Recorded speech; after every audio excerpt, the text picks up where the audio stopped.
महर्षि में ही अनुभव ज्ञान से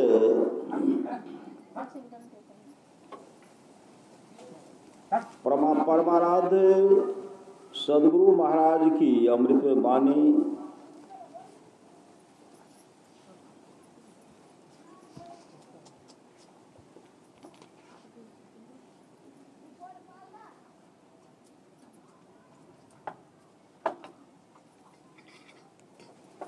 जिस महल में राम से मिल सकते हैं, श्री सदगुरु महाराज की जय।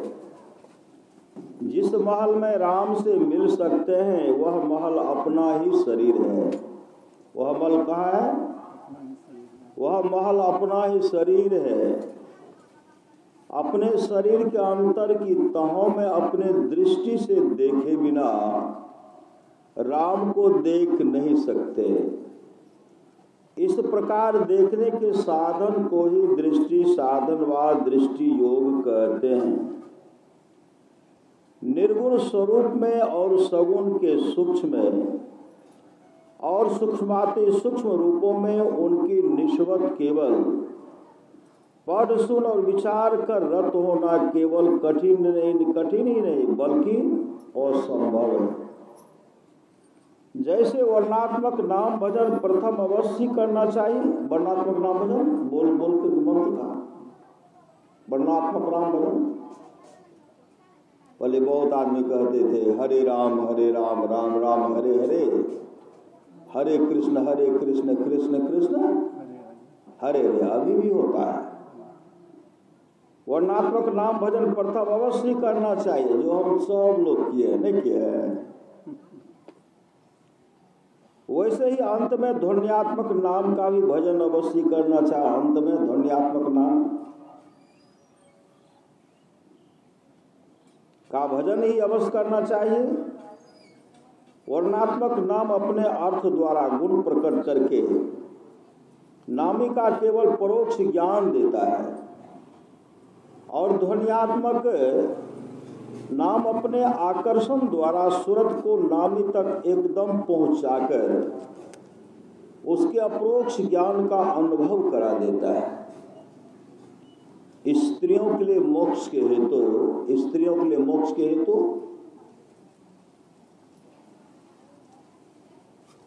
उनके घरों के सास, उनके घर के कौन? सास, ससुर, पति और गुरु की सेवा में यथा योग बरतते हुए साथ ही साथ ईश्वर भक्ति में अनुरक्ति रहनी चाहिए। परमाराज संत सदगुरु महर्षि परमहंस महाराज क्या कहते हैं? स्त्रियों के लिए मोक्ष के हेतु उनके घरों के सास, घर में सास है, क्या करना चाहिए? भरपूर सेवा करना चाहिए, भरपूर। और जो चूकेंगे बहुत उनको पश्चाताप करना, बहुत पछताना पड़ेगा।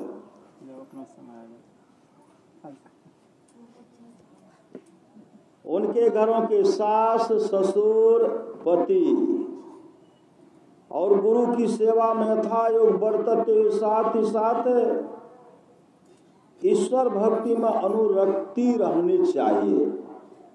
सास, ससुर, पति की सेवा, गुरु की सेवा करते हुए ईश्वर भक्ति में अनुरक्ति मतलब ईश्वर की भक्ति भी करनी है, गुरु की भक्ति भी करनी है। आपस में मेल से रखिया सब काम करते हुए क्या करना है?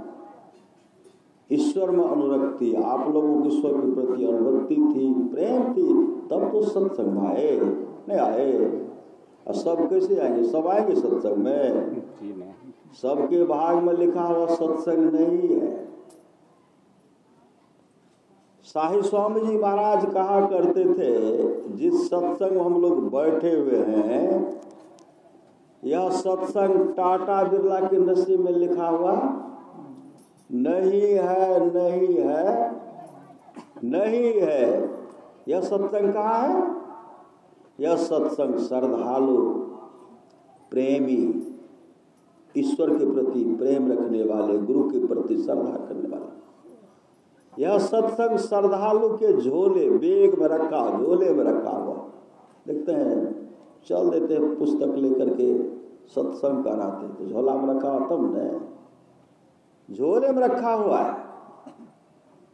इसलिए संत महात्मा लोग कहते हैं सावधान होकर के, सचेत होकर के ईश्वर भक्ति कीजिए। अब की चूक माफ नहीं, और जो इस बार चूक जाएंगे माफ नहीं होगी। कितने वर्ष?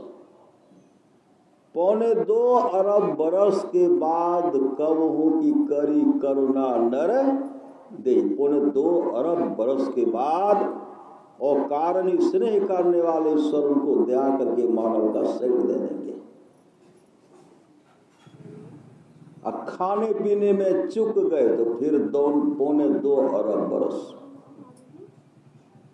वो परमात्मा को प्राप्त करना चाहते हैं, गुरु को प्राप्त करना चाहते हैं, भक्ति करना चाहते हैं, तो माता पिता ससुर ससुर का सेवा कीजिए।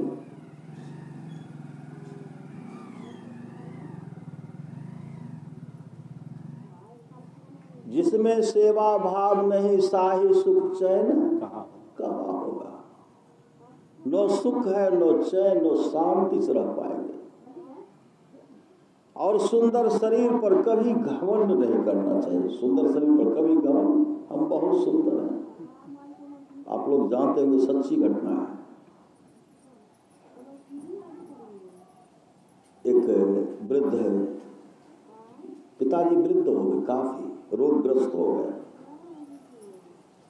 रोगग्रस्त हो गए तो हमेशा खांसते रहते थे। खांसी की बीमारी, दम्मा हो जाता तो पूरे परेशान कर देते। बाहर रात खांसी होती रहती थी, बाहर रात। एक ही पुत्र था,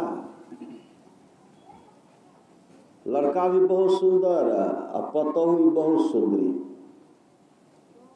पतोह इतनी सुंदरी थी कि ससुर के आगे कभी मतलब भोजन लेकर के नहीं जाते थे।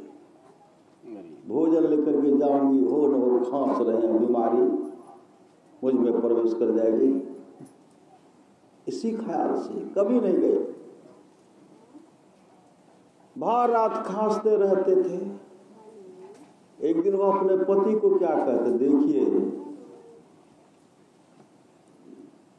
आप अपने पिताजी को, इन्हें कहते कि बाबूजी को, ससुर जी को नहीं कहते, बाबूजी को, सब अपने पिताजी को यहाँ से कहीं बाहर दे आइए, नहीं तो मैं नहीं रहूंगी, मैं चली जाऊंगी मायके।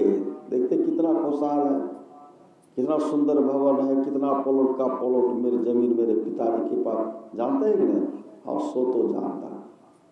जल्दी से इसको जो है घर से बाहर निकाले। का घर से बाहर कहाँ निकालेंगे?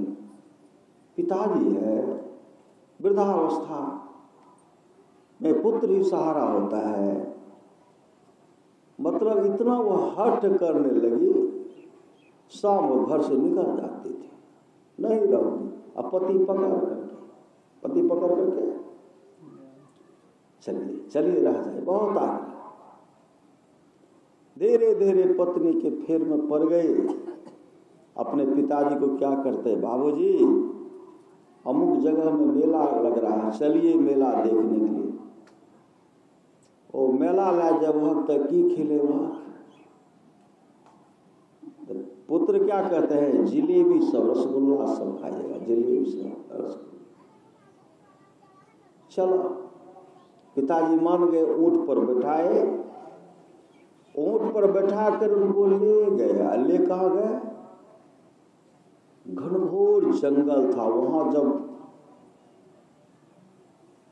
ऊंट को रोकते हैं, ऊंट पर बैठा के ले गए थे, तो रोके, कहते बाबूजी उतर। तो पिताजी क्या कहते, कहलक तो मेला लगे छे। कहाँ मेला लगे छे? जिलेबी के दुकान कहाँ देखे छे? क्या कहते, आप जिलेबी खाइए, आप जिलेबी खाइए। नीचे करते हैं, धक्का मार करके नीचे पटक देते हैं। हाथ में छोरा था, निकाल करके जैसे पिताजी पर प्रहार करना चाहते, उसी समय पिताजी क्या कहते हैं, हमर तो हत्या नहीं करी, बहुत बड़ा पाप लगता, क्या तो तू निर्दोष हो, तो निर्दोष नहीं करी मराते, कल के तोरा हत्या नहीं करी तो हमारी पत्नी है तो घर से बाहर रह जाते। पिताजी समझाते रह गए लेकिन वह बात को माना नहीं, पिताजी का हत्या कर देते हैं। कुदाली भी ले गए थे, गड्ढे गाड़ करके उसमें दे दिए। पत्नी इंतजार कर रही थी लैंप लेकर के, देखते हैं ऊंट पर अकेले पति बैठे हुए तो काफी खुश हो गए, काफी खुश गए। अब लड़का पति पत्नी मेल से रहने लगे, समय हुआ, कहते सब दिन हो तो न एक समाना। वह लड़का, उस लड़का को भी एक लड़का हुआ, उसका भी लड़का बहुत सुंदर, लड़का बड़ा हुआ, लड़के का शादी के पतोहू भी उससे भी बहुत सुंदरी। तब तक में यह वृद्ध हो गया था, इनको भी खांसी की बीमारी हो गई। खांसी की बीमारी हो गई। अब जो है वह पतोहू नखरा से पत्री रखना शुरू, मैं भी नहीं रहूंगी, जल्दी से बुढ़े को बाहर कर दीजिए। बहकावा माए अपने पिताजी को वही जो कहे जलेबी खाइए ले गए, वहीं उतार करके मार करके गड्ढा बना में गाड़ दिए। कब तक चला यह परंपरा? यह परंपरा 7 पीढ़ी तक चला, 7 पीढ़ी तक। गलती करते हैं कोई, सजा भुगतते हैं कोई। 7 पीढ़ी तक यह परंपरा चला। 7वें पीढ़ी में जब अंत में ले जाते हैं उनको, ऊंट पर बैठाए, चलिए बाबूजी वहां मेला लगा है, जलेबी खाइएगा। जैसे ऊंट पर बैठा करके वहां ले गए, जैसे ऊंट को रोकते उसी समय पिताजी को तो होश उड़ गया कि हम भी तो यहीं अपने पिताजी को दफनाए थे, मेरे साथ वही व्यवहार होगा। उसी समय वह लड़का अपने पिताजी को ऊंट पर से नीचे करते हैं और पटक करके जैसे छोरा का प्रहार करना चाह रहे थे, उसी समय पिताजी हाथ पकड़ लेते, कहते बेटा पहले मैं जो कह रहा हूं पहले सुन लो। जिस तरह तुम अपने पत्नी के बहकावे में मेरा हत्या कर रहे हो, उसी समय मैं भी अपने पत्नी के बहकावे में अपने पिताजी का हत्या किया था। तुम तो करने के लिए जा रहे हो, किए नहीं हो, मैं तो करके बैठा हूं। यह परंपरा चल रहा है, मेरे पिताजी भी किए, मेरे दादा भी जी किए, अक्षर दादा परदादा सब किए। लड़का अवाक रह गया, कहा बेटा पहले इस गड्ढा को खोदो। गड्ढा को खोदे, पहला गड्ढा जो था नरकंकाल हड्डी सरा हुआ था, उसके बाद दूसरे खोलते उसमें भी नरकंकाल, छठा तक खोदे उसमें नरकंकाल। का पिताजी ये कहा, जिस तरह तो अपने पत्नी के बहकावे में मेरा हत्या करने के लिए जा रहे हो, मैं भी अपने पत्नी के बहकावे में मैंने अपने पिता का हत्या किया है, मेरे पिताजी का है। मैं इसलिए तुमको बता रहा हूं कि यह परंपरा नहीं चले, यानी कि मेरे आने वाले खानदान में हर वृद्ध की ऐसी हालत हो, ऐसी दुर्दशा हो, उनको मार करके गड्ढे में नहीं फेंका जाए, इसलिए मैं सावधान कर रहा हूं। तुम जाओ। अरे मैं रोगग्रस्त हूं, तुम्हारी पत्नी देख करके घृणा करती है, मैं कभी तुम्हारे पास नहीं आऊंगा, कभी नहीं आऊंगा। पहला देख यह निर्दोष है, तुम भी निर्दोष हो, वह निर्दोष है, वह पिताजी निर्दोष था, पत्नी के बहकावे में पति ने उनका हत्या कर देते। इधर सब दोषी है, हम भी दोषी, लेकिन तो निर्दोष है। मेरे लाल, मैं यह सोच रहा हूं कि इसी तरह मेरे वंशज को नहीं जाना पड़े, इसलिए तू संभल जा। मैंने पिताजी का हत्या कर तो मैं आत्महत्या कर लूंगा, नदी में कूद करके, ट्रेन में दब करके मर जाऊंगा, मैं अपने कर्मों का फल भोग लूंगा, लेकिन तू अब इस तरह मत कर मेरे लाल, तू इस तरह मत कर, तू जा। लड़का क्या कहते, नहीं पिताजी आप चलिए मेरे से। कहा कि मैं जाऊं, तुम्हारी पत्नी भाग जाए। कहा मेरी पत्नी नहीं भागेगी,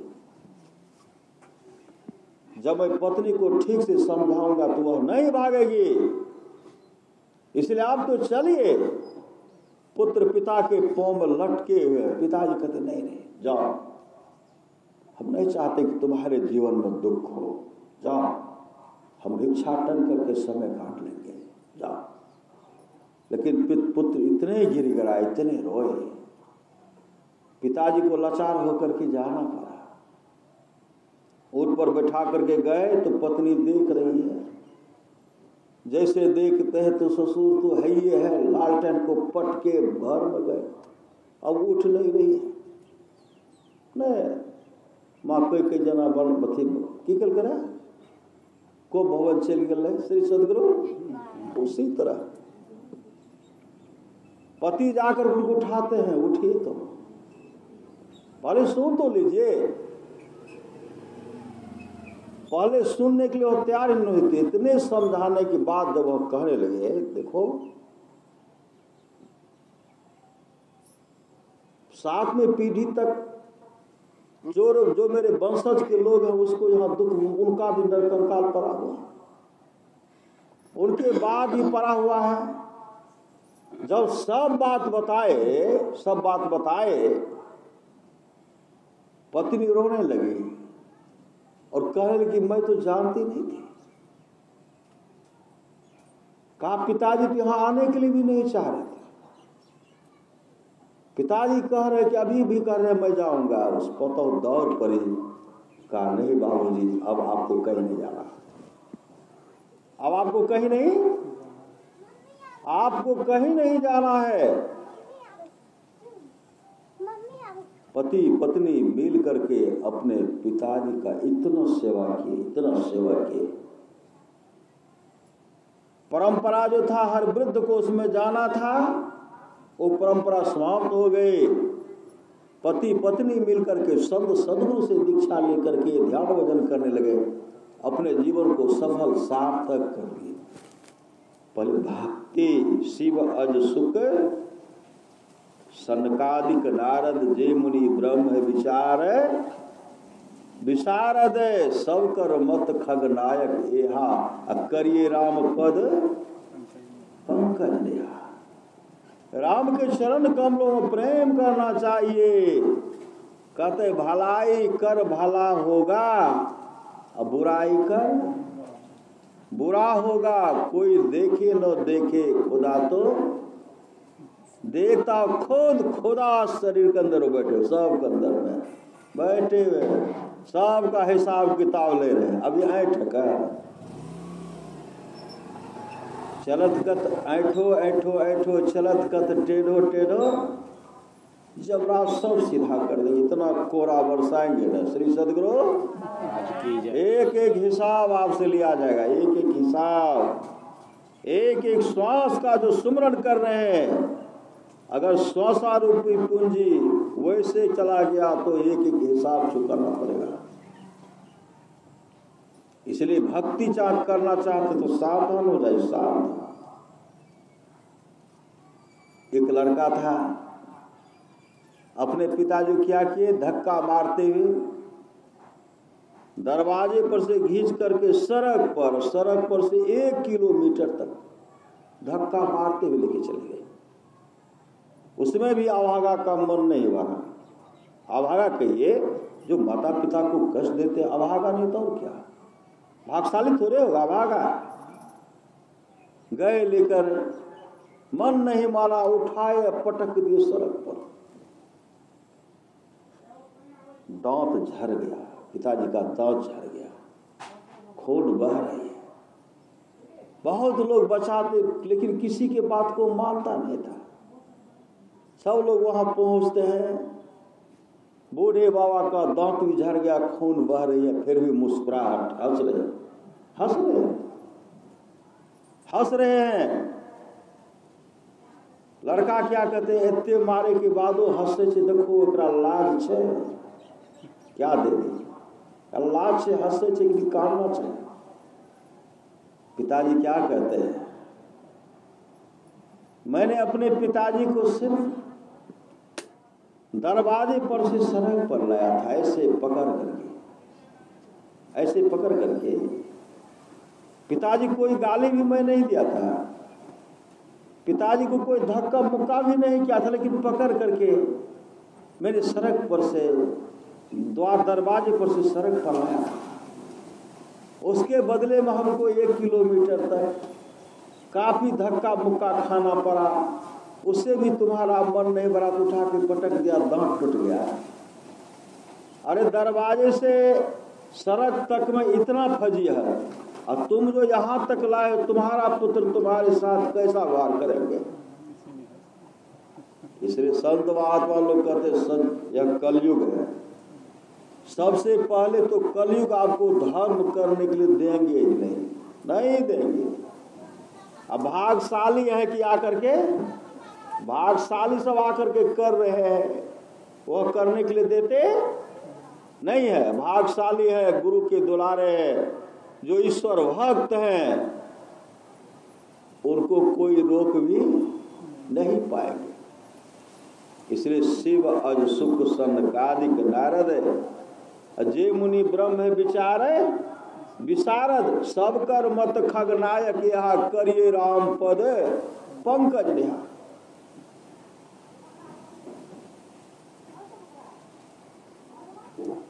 बैठियो तो अहार का भाइयों तो हम कहता भागवे। श्री सदगुरु महाराज की आसरा एक करतार का रख तू न सहारा जे पहले। श्री सदगुरु महाराज की शिव अज सुख सनकादिक नारद, जय मुनि ब्रह्म है विशारद, सब कर मत खगनायक, यहाँ करिए राम पद पंकज ने।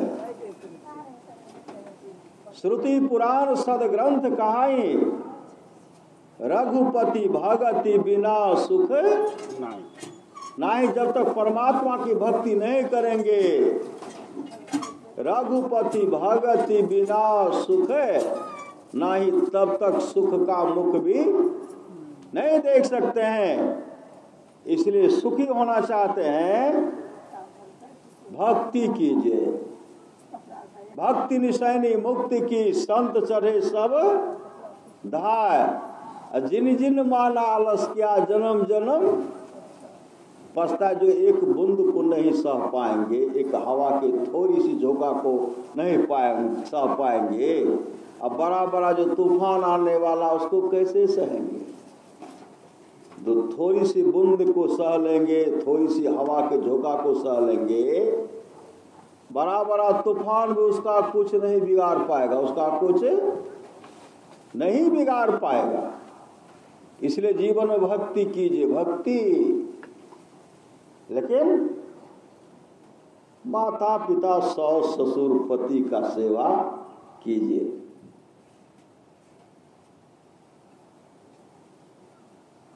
दो भाई था, दो भाई, उनके पिताजी जब शरीर को त्याग कर दिए, जिस दिन उनके पिताजी शरीर को त्यागे, उसी दिन वह अपने मामा को बुला लिए। मामा को, मामा आए, मामा कहते हैं अब हमको जाने दो घर का। नहीं, अब काहे के लिए जाइएगा, बाबूजी भी तो नहीं है रहे आप, अब तो आप बाबूजी बन करके हम लोग को थोड़ा, जब तक काम क्रिया नहीं होता तब तक आप रहिए। रह गए तो क्या किए, पूरे गांव में 7 मिठा 7 मिठा करवाया। सब आदमी जय जयकार गदम गदम खाए तो नहीं कहेंगे जय जयकार।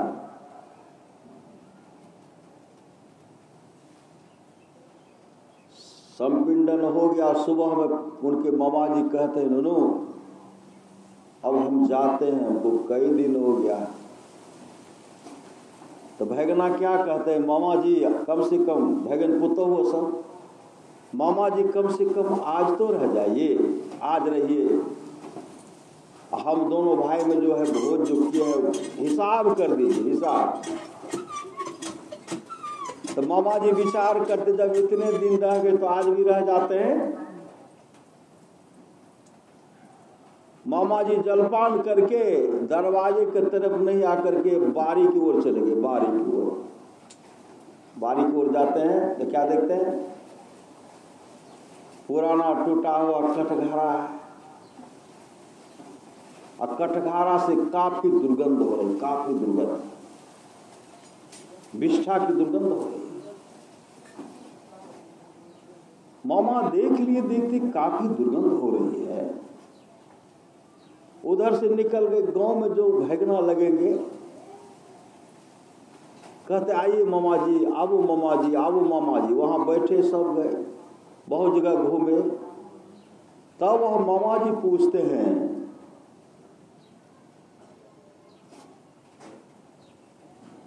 कि सबका तो कटघरा दरवाजे पर रहता है, मेरे भैगना का कटघरा बारी में काफी दुर्गंध हो रही है। सब व्यक्ति क्या कहते हैं, मामा जी की कह।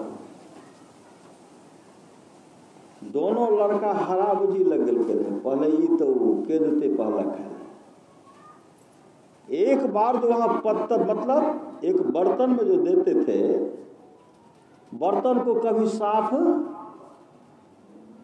को साफ नहीं करते थे, कभी वो कभी वो, एक के बर्तन में देते थे। अब बाहर से ताला लगा हुआ था। उनके पिताजी को भीतर में ही खाना, भीतर में ही पखाना करता था। भीतरे में उनको खोल करके देखिएगा बहुत विष्ठा भरा हुआ, इसीलिए दुर्गंध हो रहा है। मामा माथे पर हाथ रख लेते हैं। जो पुत्र 7 मिठा भोजन किया, अपने पिता को सही ढंग से भोजन भी नहीं कराया। मामा जी उधर से आते हैं और भैगना से कहते हैं अच्छा बताओ,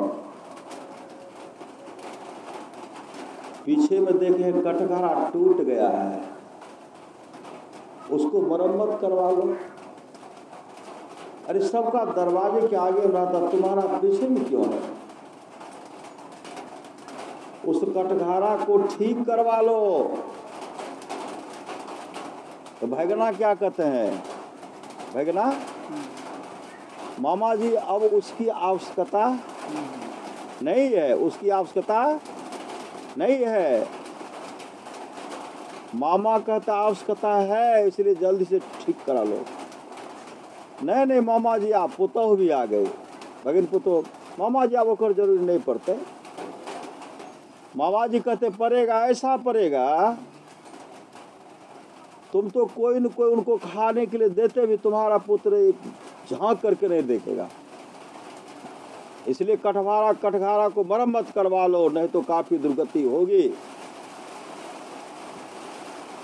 7 मिठा भोजन, पिताजी को भोजन नहीं देता, 7 मिठा भोजन कराया। अब पिताजी को भोजन नहीं देता था, दाने दाने के लिए तरफ तरफ करके मर गए, और 7 मिठा भोजन कराया। शर्म नहीं आती है? अब तो मामा के चरण को छोड़ते नहीं, कहा मेरा चरण क्या पकड़ा। अरे पिताजी को पकड़ो, पिताजी कभी माफ भी नहीं करेंगे। अब पिताजी माफ नहीं करेंगे तो परमात्मा माफ करेगा? हम तो कभी माफ करने वाले नहीं है। परमात्मा भी माफ नहीं करेंगे, काफी दुर्गति होगी। संत महात्मा लोग कहता है, संसार के लोगों, संसार में रहकर ऐसा काम करो, मरने के बाद दफनाने और जलाने वक्त 2 आंसू बहा दे, 2 आंसू बहा दे कि मतलब शुभ कर्मी होकर के मरिए। फलाना ऐसे थे, फलाना ऐसे थे, मरने के बाद भी गुणगान करे, ऐसा तो करो। अभी कलयुग श्रीमद् भागवत पुराण पढ़िए। कलयुग जब धर्मात्मा राजा का फजीहत कर दिए धरती पर, राजा परीक्षित से धर्मात्मा राजा आज तक नहीं हुआ और उनको कलयुग फजीहत करवा दिए। और कलयुग किसी को अमन चैन से रहने के लिए, आप शांति से रहिए ना, ऐसे भीतर घुस करके ऐसे खुरखुंद कराते रहे। कलयुग कराते हैं, समय करवा रहे, कलयुग करवा रहे। इसलिए जमराज अपने दूत से कहते हैं, देखो तुम हर जगह जाना, लेकिन भगवान के भक्त के पास तुम मत जाना। भगवान के भक्त के पास मैं भी जाने का हिम्मत नहीं करता हूँ। अगर सत्संग हो रहा है, कोई भक्त उसमें बैठे, उसके पास मत जाना।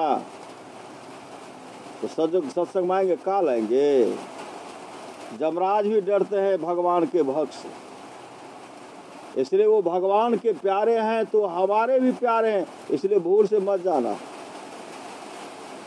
इसलिए सत्संग करते रे, सत्संग लागी रहो रे भाई, तेरी बिगड़ी बात बन जाए। जन्म जन्म से बिगड़ा हुआ काम जो है हम लोगों का बन जाएगा। गुरु महाराज कहते सबको एक साथ कैसे मरोगे, कोई आगे मरोगे, कोई पीछे मरोगे। आगे चला वो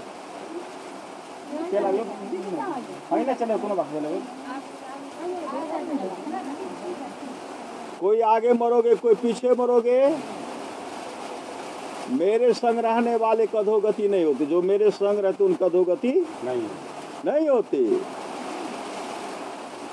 मैं एकदम मोक्ष नहीं चाहता, मैं बार बार आऊंगा, तब तक आऊंगा जब तक अपने सारे शिष्यों को मोक्ष नहीं दिला दूं। तो अंदेशा किस बात की। वही सुन रहे थे शिव और सुख सनकादिक नारद,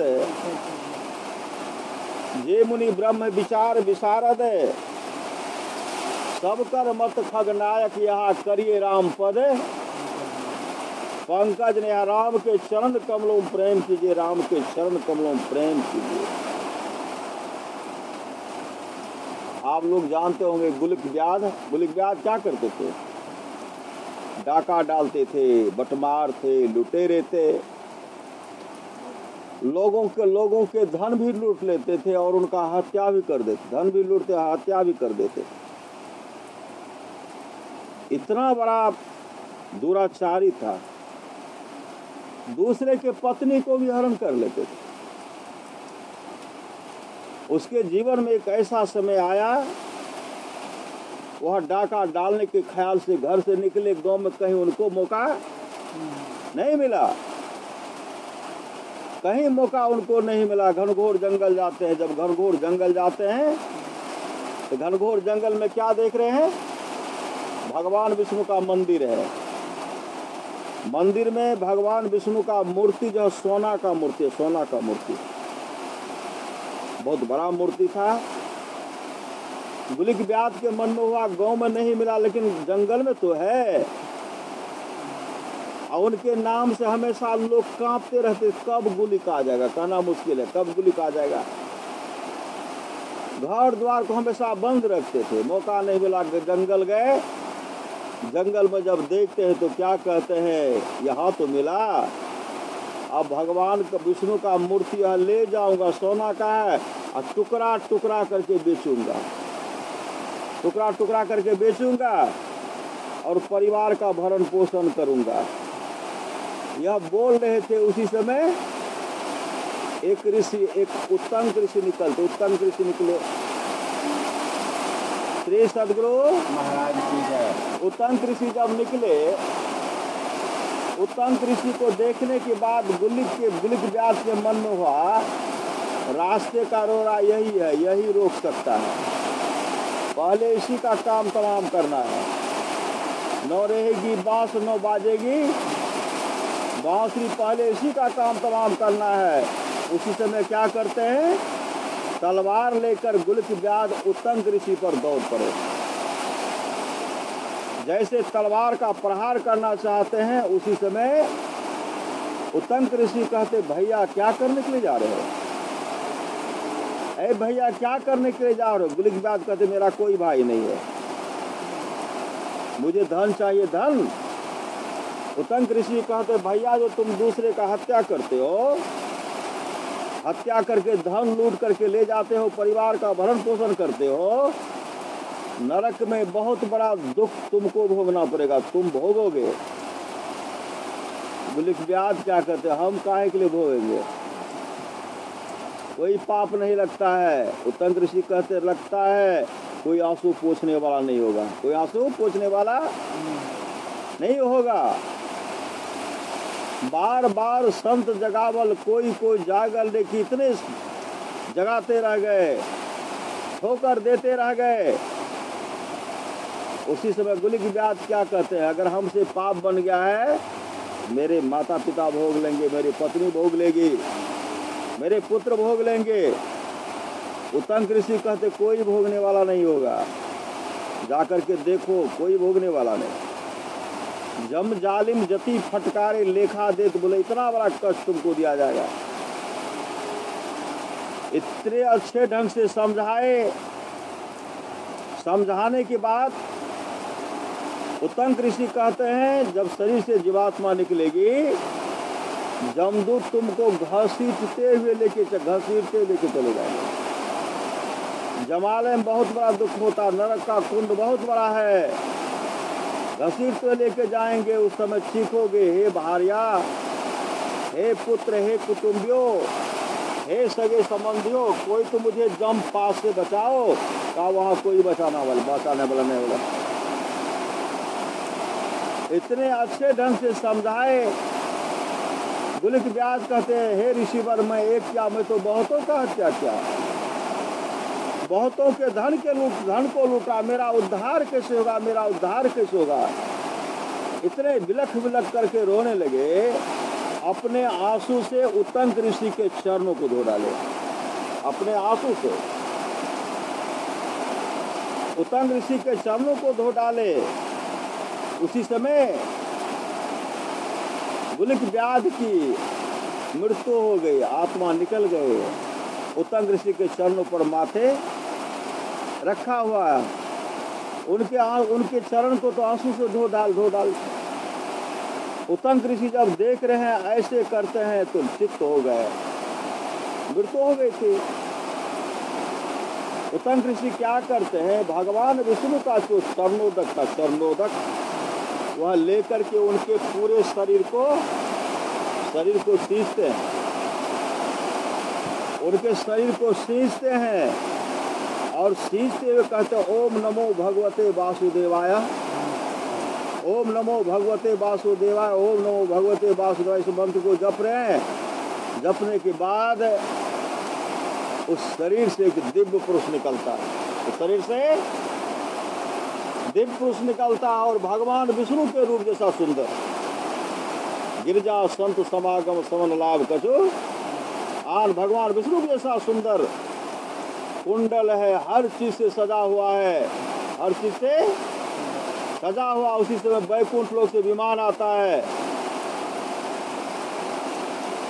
वैकुंठ लोक से भगवान विष्णु का पार्षद आए, वैकुंठ लोक से विमान आता है, विमान पर बैठा करके बैठते हैं, बैठते हुए चढ़ करके उस पुष्प का वर्षा करते हैं, उत्तंक पुष्प वर्षा करते हैं और वैकुंठ लोक को चले गए।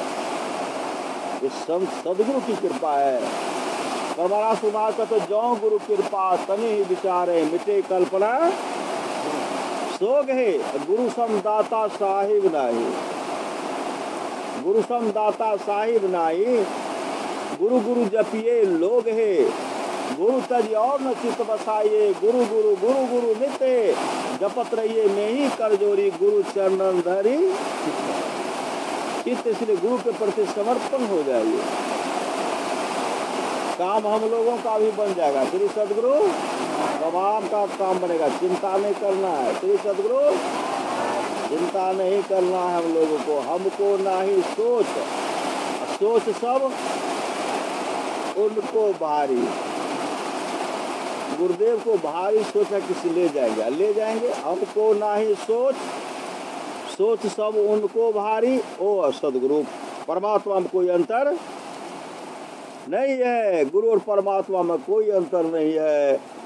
हमको ना ही सोच, सोच सब उनको भारी। पल भर होत न भोर लेता है खबर, भोर होता पल भर भी भोर न हो लेता है खबर हमारी। देखते हैं क्या सब होता है। बिछावन पर सोए हुए भजन नहीं भी करते हैं तो चाय उनको आता है कि नहीं आता है? चाय आता है, बिस्कुट आता है, क्या से क्या नहीं आता है। और जो हम लोग स्तुति प्रार्थना करते हैं, स्तुति प्रार्थना करने के बाद क्या मिलता है? पूरा जलपान नहीं मिलता है। श्री सदगुरु महाराज सब व्यवस्था लगा हुआ कि क्या सब होगा नहीं होगा। गुरु महाराज का जो नित्य नियमित ढंग से स्तुति प्रार्थना करेगा, सत्संग करेगा, उनको खाना दाना और कपड़ा की कभी कमी नहीं हुई, कभी नहीं।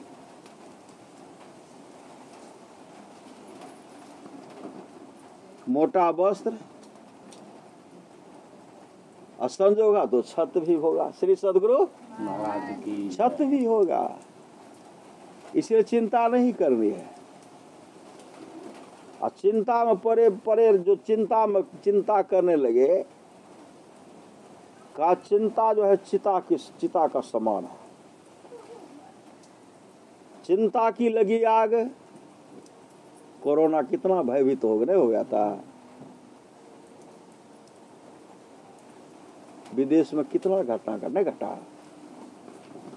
हम लोग बाल भारत में भी घटना घटी, लेकिन बाल हम लोग निकल गए।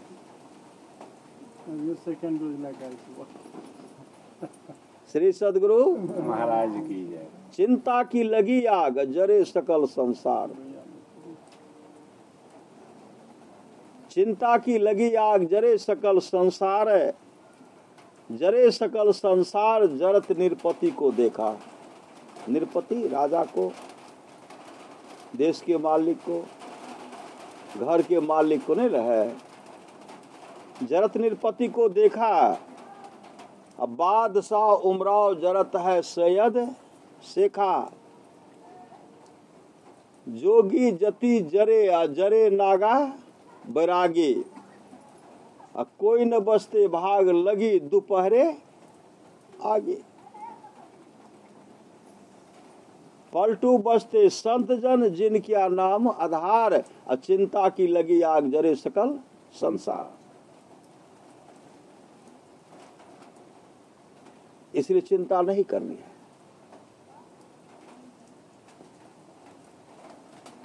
इसी तरह हम लोग जिस तरह सत्संग कर रहे हैं, राजा जनक अपने राज दरबार में सत्संग करवा रहे थे। सत्संग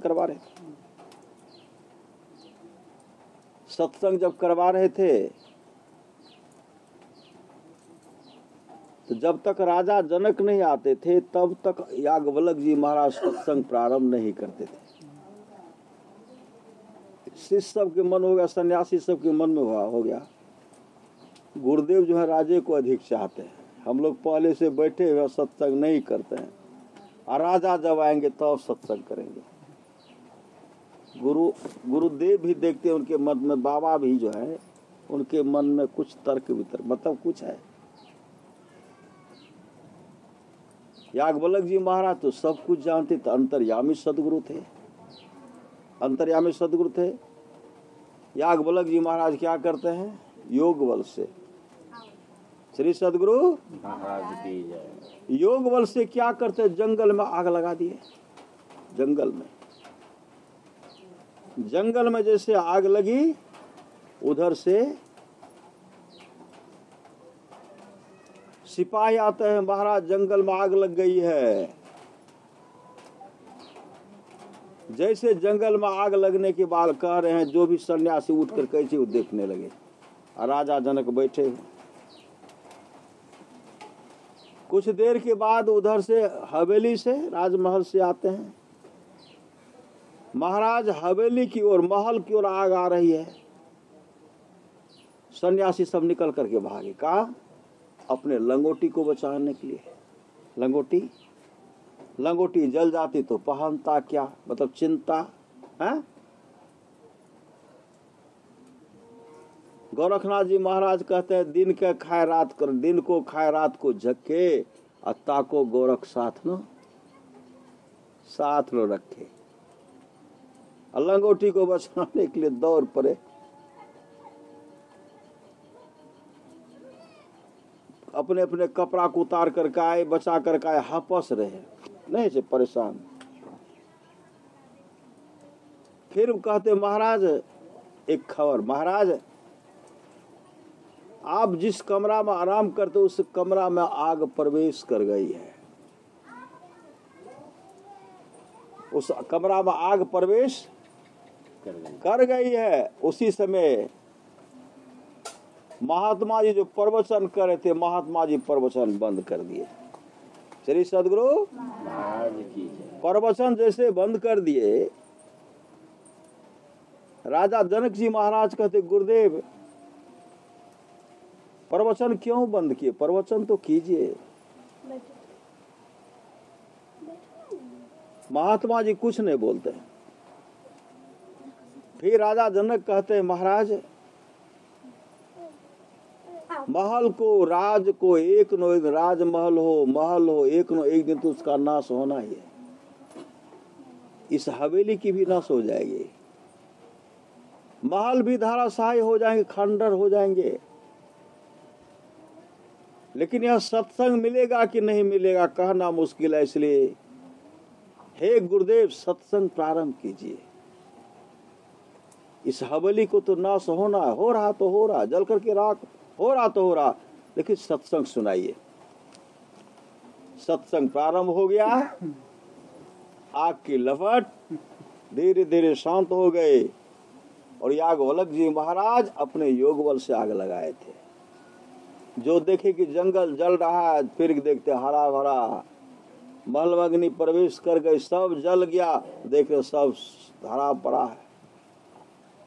याज्ञवल्क्य जी महाराज तमाम शिष्यों से कहते, बताओ सत्संग का अधिकारी राजा जनक है कि तुम लोग हो, बताओ।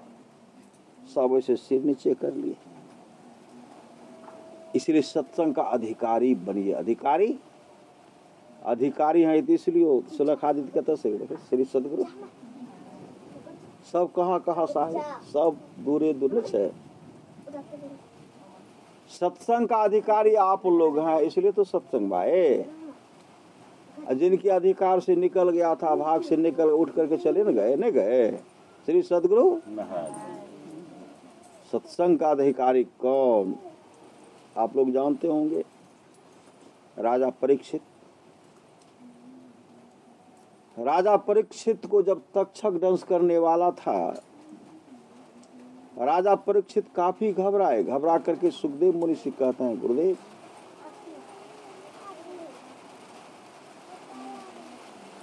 मैं बहुत डर रहा हूं। कहा क्यों? कि तक्षक दंश करेंगे हमारी अधोगति हो जाएगा, हम नरक चले जाएंगे। सुखदेव मुनि कहते आप घबराते क्यों हो? कहा घबराओ न, समय कहा, मात्र तो 7 दिन का समय। सुखदेव मुनि कहते भागवत कथा करो, सत्संग करो, भागवत कथा करो,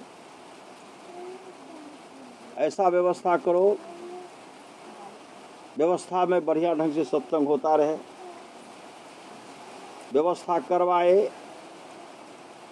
अब सत्संग प्रारंभ होने ही वाला था, वहां से सब देवता, इंद्र शब्द क्या लिखा है, अमृत अमृत भर करके लाए, भर करके लाते। क्या कहते हैं महाराज, अमृत जो है सुखदेव मुनि को पिला दीजिए, सुखदेव मुनि अमर हो जाएंगे, अमर हो जाएंगे। उसके बदले में सत्संग हम लोगों को सुना दीजिए।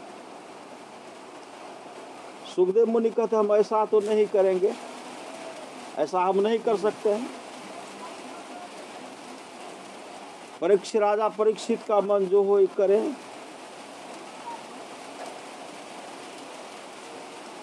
देवता सब कहते अमर हो जाएंगे, सब दिन संसार में रहेंगे।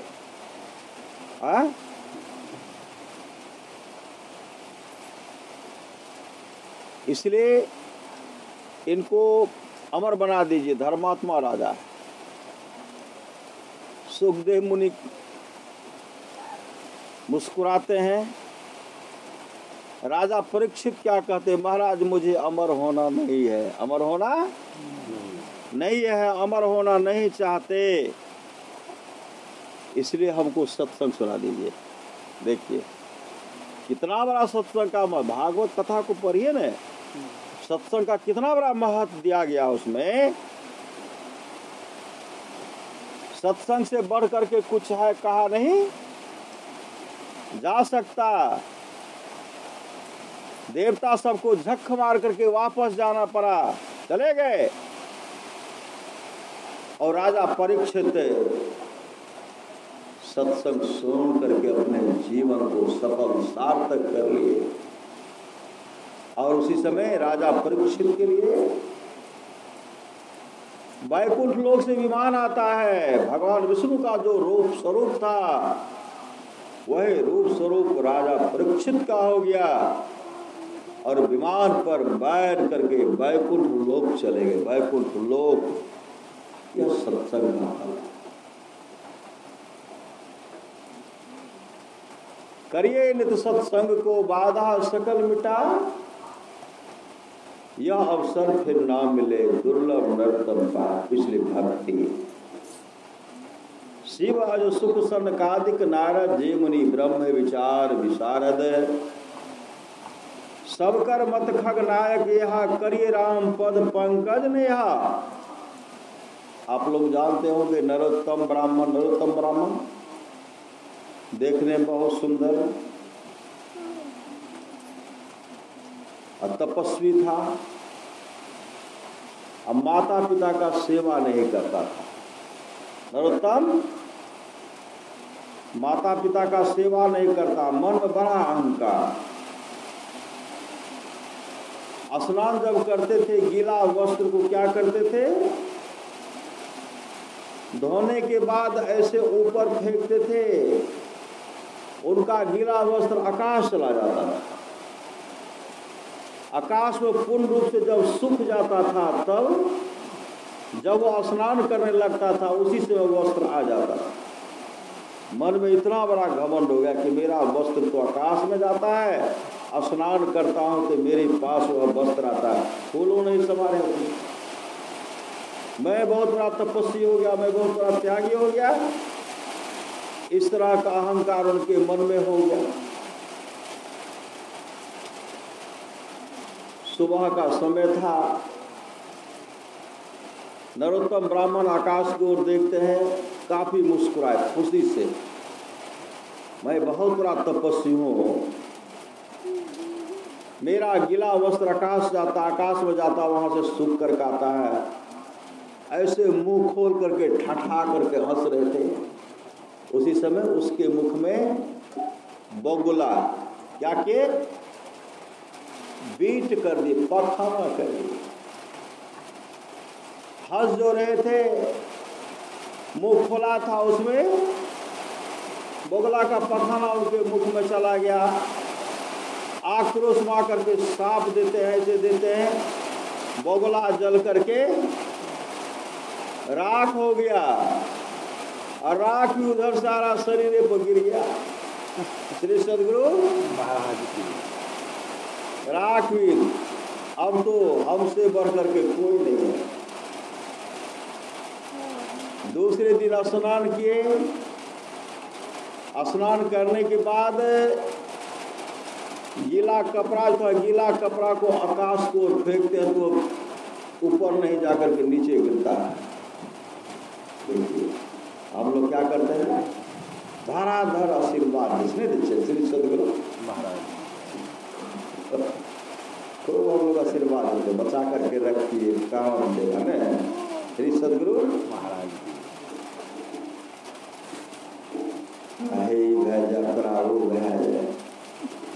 श्री सदगुरु मतलब बचाइए। अब जो उसका कपड़ा आकाश में नहीं जा रहा, जस का तस परा हुआ, काफी उदास हो गए, अब काफी चिंता। आकाशवाणी हुई, आकाश को ओर देख करके प्रार्थना कर रहे थे, मेरा वापस कैसे आएगा। यह आकाशवाणी होती है, ऐ नरोत्तम, अरे तेरे अंदर में अहंकार हो गया था, पुनः वापस आने वाला नहीं। इसके बारे में अगर तू जानना चाहता है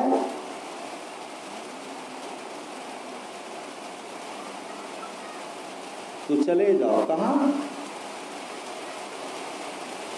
एक व्यक्ति के पास भेजे, तो उनके पास जाओ।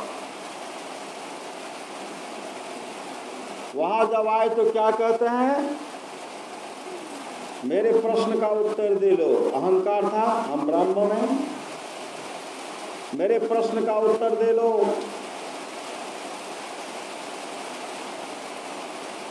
निकलो, कौन हो? निकलो। उधर से मुख चंडाल निकलते हैं। मुख चंडाल, मुख चंडाल कहते क्या बात है? कहा मेरे प्रश्नों का उत्तर दे लो। मुख चंडाल क्या कहते हैं, तुम्हारे प्रश्न का उत्तर देने के लिए हमको, मेरे पास समय नहीं है। अभी हम माता पिता का सेवा कर रहे हैं, माता पिता स्नान करेंगे, माता पिता भोजन करेंगे, उनके चरण को हम सहलाएंगे। जब मेरे माता पिता गहरी नींद में सो जाएंगे श्री सदगुरु,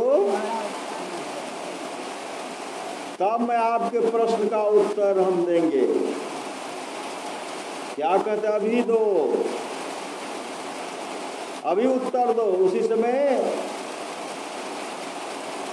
मोक्ष चंडाल कहते, गुलिक व्याध नरोत्तम कहते, अगर वो अभी उत्तर नहीं दोगे तो अभी तुमको हम श्राप दे देंगे, श्राप दे देंगे।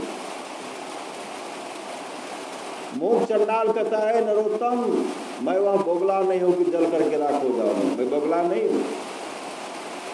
बोगला का नाम कहते ही वह बोगला नहीं हो। नरोत्तम के मन में हुआ कि वहां तो कोई था नहीं है, बोगला वाला बात कैसे जान गया? बोगला में वह नहीं हूं कि मैं जल करके राख हो जाऊंगा।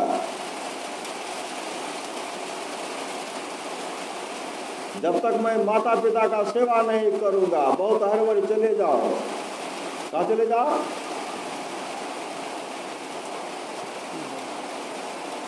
एक पतिव्रता, उसके पास तुम जाओ, पतिव्रता के पास जाओ। उसी समय एक मनोहर नाम का ब्राह्मण जो 12 वर्ष का था, वह कहते चलिए चलिए ब्राह्मण देवता, मैं उस पतिव्रता के पास आपको ले जाता हूं। मोक्ष चंडाल के वह ब्राह्मण दिव्य स्वरूप था, अपने को मनोहर ब्राह्मण कहते थे। पूरा आगे पीछे कर रहे हैं, उधर उधर देख रहे हैं। कभी मुख चंडाल के पिताजी के पास जाते, कभी माँ के पास जाते हैं, कभी मुख चंडाल के पास आते हैं। नरोत्तम को बहुत दुख हुआ, ब्राह्मण होते हुए चंडाल के आगे पीछे करता है। मुख चंडाल कहते हमको फुर्सत नहीं है, जाओ पतिव्रता के पास जाओ। श्री सदगुरु महाराज की जैसे वह पतिव्रता के पास गए, रास्ते में मनोहर ब्राह्मण को समझाते हुए जा रहे हैं कि मुख चंडाल बहुत महान है, यह माता पिता का सेवा करता है। जो माता पिता का सेवा करता है परमात्मा उन पर खुश हो जाते हैं, इसलिए मुख चंडाल पर परमात्मा खुश है, खुश है। नरोत्तम क्या कहते, तुम भी उसी का गुणगान करते हो। तू चंडाल के पास जाता है, तू अपने को देख, तू उच्च जाति का ब्राह्मण है और नीच के पास जाता है।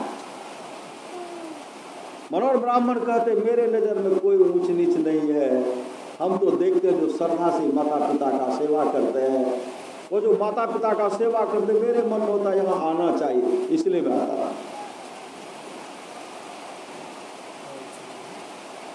अभी हमको कहाँ ले जाओ? कहा पतिव्रता सुभा के पास है, चलिए ना। बहुत श्री सदगुरु पतिव्रता सुभा के पास चलिए, वह भी पतिव्रता है।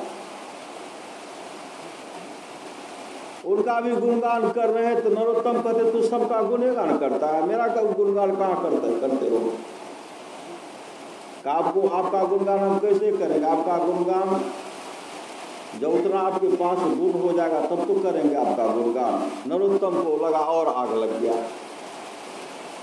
जैसे वहां पहुंचते सुबह अपने पति की सेवा करें, चरण दबा रहे। नरोत्तम कहते मेरे प्रश्न का उत्तर दे लो, नहीं तो हम तुमको शाप दे देंगे। पतिव्रता सुबह कहने लगी अभी मेरे पास समय नहीं, क्योंकि पति की सेवा कर रही हूँ। 2-4-5 घंटा हमको फुर्सत में हड़बड़ी है, आप चले जाइए, तुलाधार वैश्य के पास जाइए, बनिया उनके पास। आपके प्रश्न का उत्तर आज हम देंगे ही नहीं, आप जाए तुलाधार वैश्य के पास। तुलाधार के वैश्य के पास गए तो वह मनोहर कहते चलिए हम बता देते हैं तुलाधार के बारे में। नरोत्तम पूछते तुलाधार का नाम? तुलाधार मेरे प्रश्न का उत्तर किसी देगा जो दुकान करता है? मनोहर ब्राह्मण कहते देखिए वह दुकान तो करता है, जिस रूप में जिस समय जो ग्राहक आते उसी समय उनको सामान वैसे रूप में सामान देते हैं। कतार लग जाती है, जो आगे आए उनको देते जाएंगे, जो सबसे पीछे आएंगे उनको सबसे पीछे देंगे। कोई कितना भी आग्रह करेंगे उसको वो नहीं देंगे। जैसे नरोत्तम वहां गए, देखते 2 कतार है, पिताजी का पितावर गर्ग, माँ बहन अलग, 2 कतार में देखते यहाँ से वहां तक लगा हुआ है। तो लगता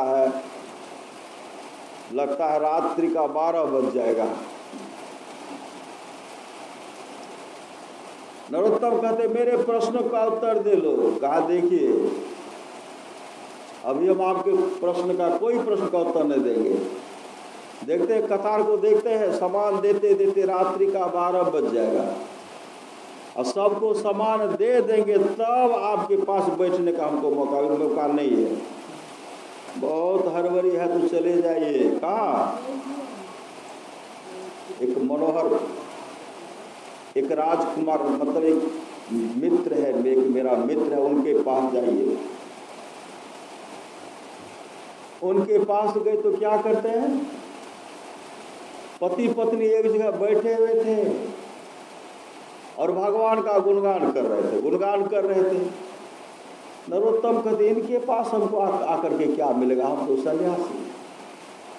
उसी से वह पति पत्नी, मतलब इतने सदाचारी थे, इतने सदाचारी।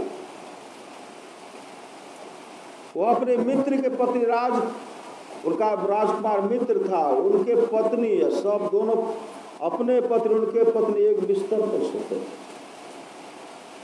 राजकुमार को पूरा विश्वास था कि यह मेरा मित्र जो है सदाचारी है, सदाचारी। राजकुमार ने कहा था हम कहीं जा रहे हैं, मेरा कहीं विश्वास कहाँ रखो, लेकिन मित्र आप रखो। कहा हम यहाँ रहेंगे तो एक बिस्तर पर भी तो सोना पड़ेगा। 6 महीने तक वह राजकुमार की पत्नी और इनकी पत्नी एक जगह सोए और मातृभाव में देखते रह गए।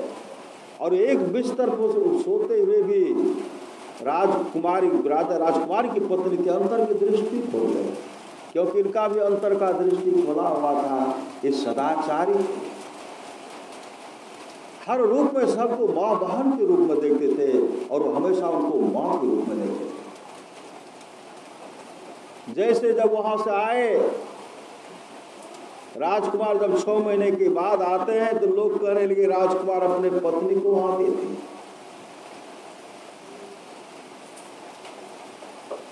उनके मित्र द्रोह के मन में हुआ, अब जो लगता है हमको तो चिता में जल करके राख होना पड़ेगा।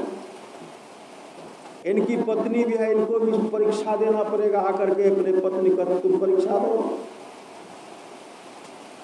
तुलाधार के बारे में लोगों के कहने पर तुलाधार के अद्रोह के बारे में शंका कर लिए। आग जैसे जुटाते हैं, अद्रोह उस पर चढ़ गए, उनकी पत्नी भी चढ़ गए। और जैसे सोना अग्नि में देने के बाद और शुद्ध हो जाता है, ऐसे चमक रहा। और उसी समय राजकुमार अद्रोह के चरण पर गिर गए। तब कहते हैं अब कहाँ चले जाओ, एक मनोहर है, एक मनोहर है, यहाँ भी मनोहर, एक वहाँ भी मनोहर है। वहाँ जैसे वहाँ जाते हैं तो वहाँ क्या देख रहे हैं, जो मनोहर साथ हुआ मनोहर वहाँ पलने पर जुड़ रहा है। अब देखिए एक मनोहर यहाँ, एक मनोहर वह, कोई मनोहर साधा साक्षात भगवान विष्णु थे, साक्षात भगवान विष्णु थे। उसी समय यह मनोहर कहते उस मनोहर को पहचानो, वह मनोहर कहते उस मनोहर को पहचानो।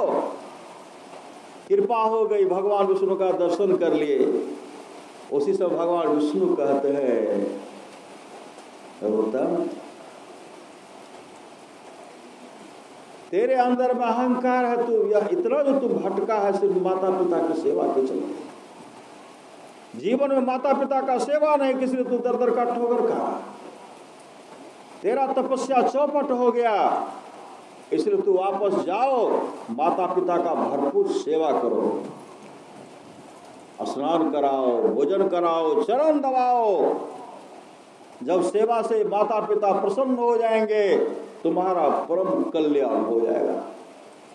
तो आए माता पिता का भरपूर सेवा किए। कैसा सेवा? समय पर स्नान कराना, जलपान भोजन कराना, चरण दबाना, जाड़े के समय में गोइठा चुन करके लाना, गोइठा अग्नि का व्यवस्था करना, गर्म पानी का व्यवस्था करना, यही सेवा था। और इतने सेवा में रत हो गए, भगवान विष्णु को दर्शन दिए, उनका जीवन सफल सार्थक हो गया। बात की क्या हुआ?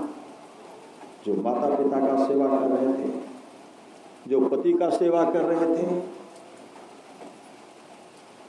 दुकान भी करते हैं तो काम नहीं नापते थे, बराबर जैसे आए उनको इतने देते थे। वो आप लोग जानते तुलाधार वैश्य के बारे में, तुलाधार वैश्य सुबह के बारे में जान, सुबह मोक्ष को प्राप्त की, तुलाधार वैश्य मोक्ष को प्राप्त की नहीं किए। शिवज सुख सनकादिक नारद जे मुनि ब्रह्म विचार विशारद सब कर मत खगनायक यहाँ करिए राम पद पंकज ने राम के चरण कमलों प्रेम कीजिए। श्रुति पुराण शब्द ग्रंथ कहा ही रघुपति भगति बिना सुख नहीं। जब तक रघु की भक्ति, परमात्मा की भक्ति नहीं करेंगे, जीवन में कभी सुख का मुख नहीं देख पाएंगे। अब कहेंगे भगवान को खोजने के लिए हरिद्वार जाए, काशी गया, हरिद्वार गया, द्वारिका में हर जगह,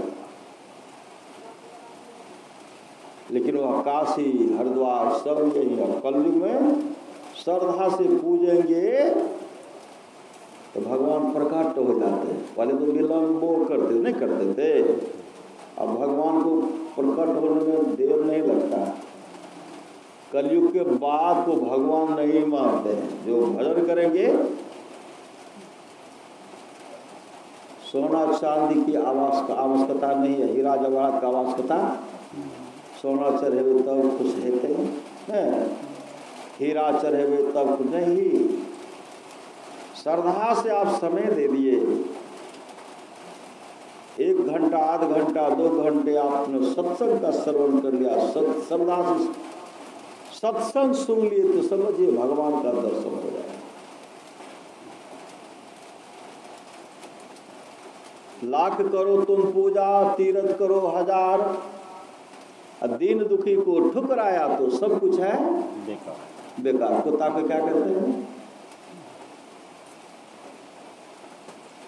श्री सदगुरु महाराज एक कुत्ता के दियो अपन ने छिए उतर कर छिए ने अपना का बहर पेड़ दोसर का नहीं है। अरे वह जी उसमें भी परमात्मा है। आपका परीक्षा लेने के लिए, अरे नाम तो उनके रूप का हरि का हजार नहीं हजार रूप है, असंख्य रूप है परमात्मा के। जब उसके अंदर में कुत्ते के अंदर में भी परमात्मा है तब फिर करो कर कौन सी। अरे एक रोटी कम में खाए, एक रोटी कुत्ता को दे दीजिए ना। यहाँ जब दिए तो वहाँ आपको भोजन कमी नहीं होगी, वहाँ भोजन की कमी नहीं होगा। एक रोटी के बाद 10 रोटी दे दीजिएगा, सब हराम जी लगाइए, अब बचेगा कुछ नहीं तो क्या होगा?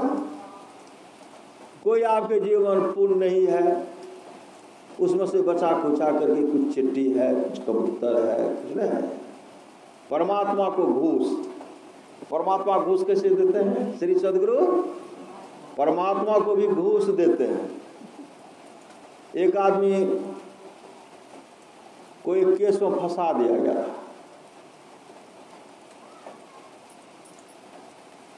उनके जीवन में फांसी की सजा मिलने वाली थी। वकील सब कह दिए नहीं अब फांसी तो मिलेगी, पहले तो खूब पैसा छीटे। वकील पहले जजमेंट करे जल्दी, श्री सदगुरु महाराज जल्दी नहीं, हमारा काम धनु छे, हमारे हाथ से निकल जाएगा तो फिर कल कैसे है? उनको कल का चिंता, अब परसों का चिंता, बराबर आएंगे आते कैसे रहेंगे? श्री सदगुरु आते कैसे रहेंगे? आने के लिए आएगा मेरे पास। बेचारा निराश हो गए, अब तो जो था सब चला गया, अब तो कुछ है नहीं। अब कहते फांसी की सजा से बचने के लिए इतना हजार चाहे तब तो है नहीं, तो क्या कि वो डेली सुबह में निकलते थे एक जगह। अभी देखते हैं गाँव में मजदूर करने के लिए परेशान हो जाइएगा, हो जाइएगा, जनता चौक पर जाइए, लाइन बाजार जाइए, कितना मजदूर लीजिएगा, देख सब कहेगा हम चलेंगे, सब आप एक जिससे एक को देखना है क्यों देखा, सब आपको देखेगा ना, कम से की न।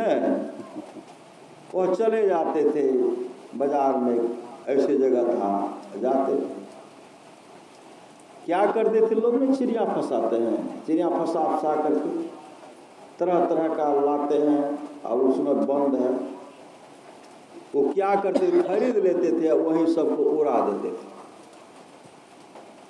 वहीं सबको उड़ा देते थे। बहुत दिन तक इस तरह का काम चला। उड़ाए क्या हुआ?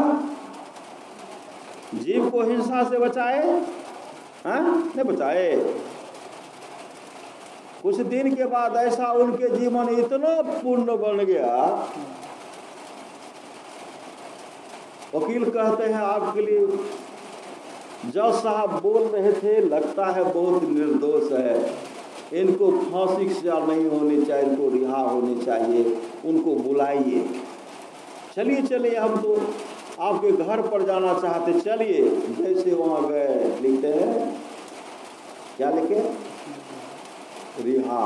आप लोग जानते होंगे श्रद्धा प्रेम चाहिए। एक शीतल बाबू थे, गुरु महाराज के पास आए, गर्मी का समय था। शीतल बाबू की या तो फांसी की सजा नहीं तो 20 वर्षा सजा, या तो फांसी नहीं तो 20 वर्षा सजा। शीतल बाबू आए गुरु महाराज का दर्शन करने के लिए, फांसी की सजा होगी नहीं तो 20 वर्षा सजा। अब जा रहे हैं, फांसी की सजा होगी तो गुरुदेव का दर्शन तो नहीं कर पाऊंगा, 20 वर्षा सजा होगा तो सिर्फ नाम सुमरण कर सकते, लेकिन उनका दर्शन नहीं होगा। तो क्या करते? गुरु महाराज का दर्शन करने के लिए कुप्पा घाट आए।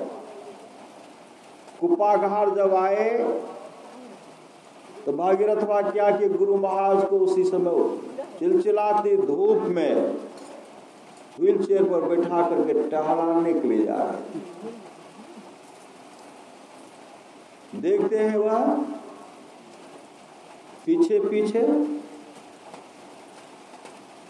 गुरु महाराज कहते हैं रोको, कौन है पीछे में?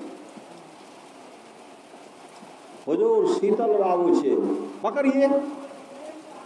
जैसे कहते पकड़िए, आगे शीतल बाबू भागने लगे। कहा पकड़ करके लाइए, भगीरथ पकड़ करके लाए। कहा इसको गोला लाठी चढ़ाइए, हाथ पाँव बांध दे, गोला लाठी।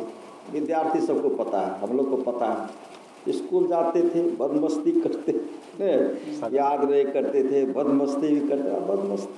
बदमस्ती तो पूरे होता नहीं था। दूसर पर लड़कपन बीतल, लड़कन संग खेलत रही। मार पीट के घर चली आवत उल्हन देते रही। घर पर भी पिताजी पिटा करते थे। अब मास्टर साहब को शिकायत करते थे, मास्टर साहब तो पहले कुर्सी पटक देते थे। ये कच्ची से पूरा शरीर को बलखैया झाड़ देते थे, कुर्सी पटक देते थे माथे। उससे भी मन उनका नहीं भरता, पटक पटक मार करके गोला लाठी चढ़ा देते थे। चलो, और लिंडोन करवाते थे, नहीं करवाते थे श्री सदगुरु महाराज। सुबह रहा है यहाँ लिंडोन तो 10 मिनट, 5 मिनट में छुट्टी है। एक गलती की तो 5 मिनट में चलो, कल से फिर गलती नहीं करो। नहीं, यहाँ बार बार गलती करने, कर्ज में नर्तय मिला उसको तो विसरा गया, अशुद्ध का जिक्र किया, मूलधन भी खो गया, धर्म की डिग्री भी कालपुर की आएगी, जिंदगी धम तेरी नीलाम कर ली जाएगी। वह जाम इतना फटकारते, इतना गोला लाठी चलाते, इतना कोड़ा मारते हैं, वहाँ कोई परवीदार नहीं।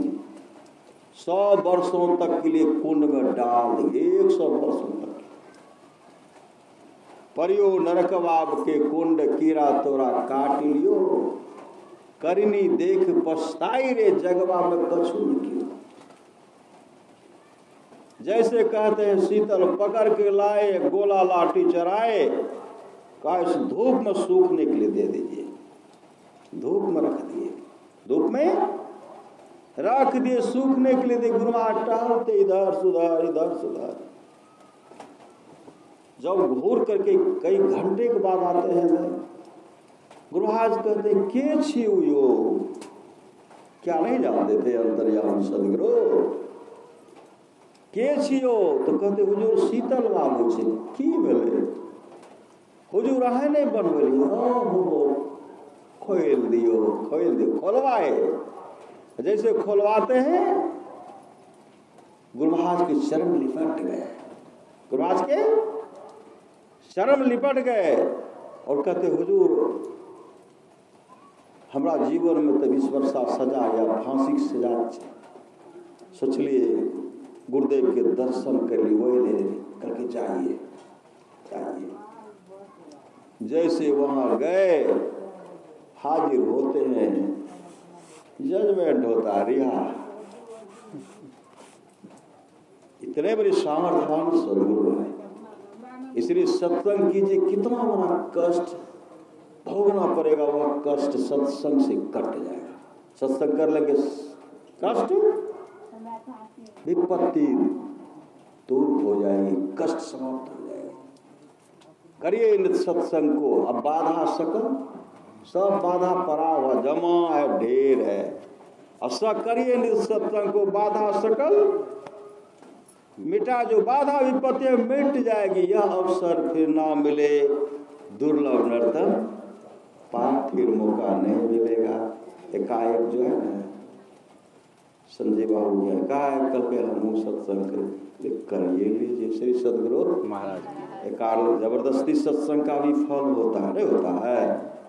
हाँ, एक आदमी हुजूर है जबरदस्ती सत्संग में नहीं पकड़ के लाभ लगा, जबरदस्ती सत्संग में पकड़ के बैठवा छे। चित्रकूट के पास, चित्रकूट हमको पता नहीं है क्या होता है जबरदस्ती सत्संग। भगवान ब्रह्मा भी के हमको भी नहीं, भगवान शिव कहते जाइए। भगवान शिव तो समाधि योगी थे, झमेला में नहीं पढ़ना चाहते थे। भगवान विष्णु के पास गए, भगवान विष्णु से कहते हैं हुजूर यह जबरदस्ती सत्संग में गया, इसका फल क्या होगा? कहीं चित्रगुप्त की डायरी में इसका फल क्या होगा लिखा हुआ नहीं। कहा इधर लाओ, इधर आओ। आगे आए भगवान विष्णु, पकड़े, गोद में बैठा लिए। कहा जो जबरदस्ती भी सत्संग आता है उसके लिए मेरा गोद सुरक्षित है। जो श्रद्धा से आता है मेरे माथे का मुकुट है, मुकुट न जो श्रद्धा से आए भगवान के मुकुट बन करके शोभेंगे श्री सदगुरु महाराज। जबरदस्ती आए तो गोद सुरक्षित है। दोनों हाथ में किछ है, दोनों हाथ में लड्डू है श्री सदगुरु।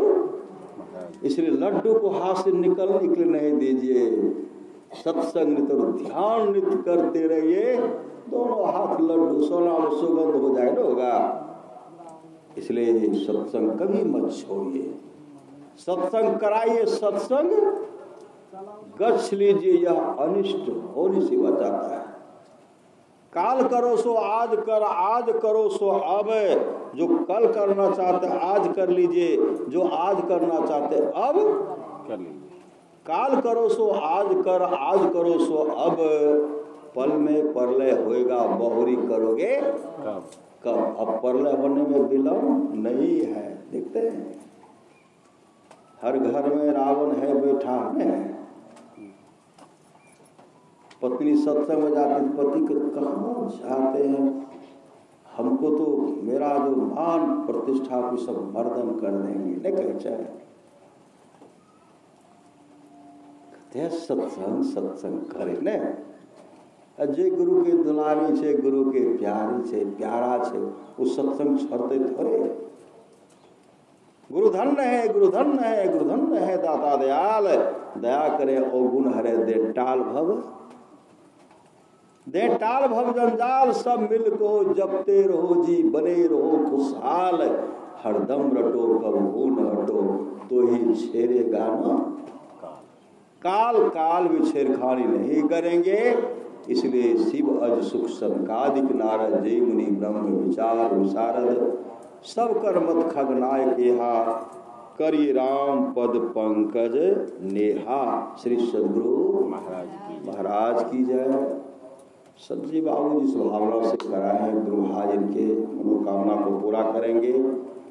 आप तमाम का भी मनोकामना गुरु महाराज पूरा करेंगे, चिंता नहीं करेंगे। हम लोग जपते रहेंगे, कर सत्संग करते रहेंगे, एक न एक दिन हम लोगों का परम कल्याण हो जाएगा। बोलिए प्रेम से श्री सदगुरु महाराज की जय। अब सुलखा दीदी के भजन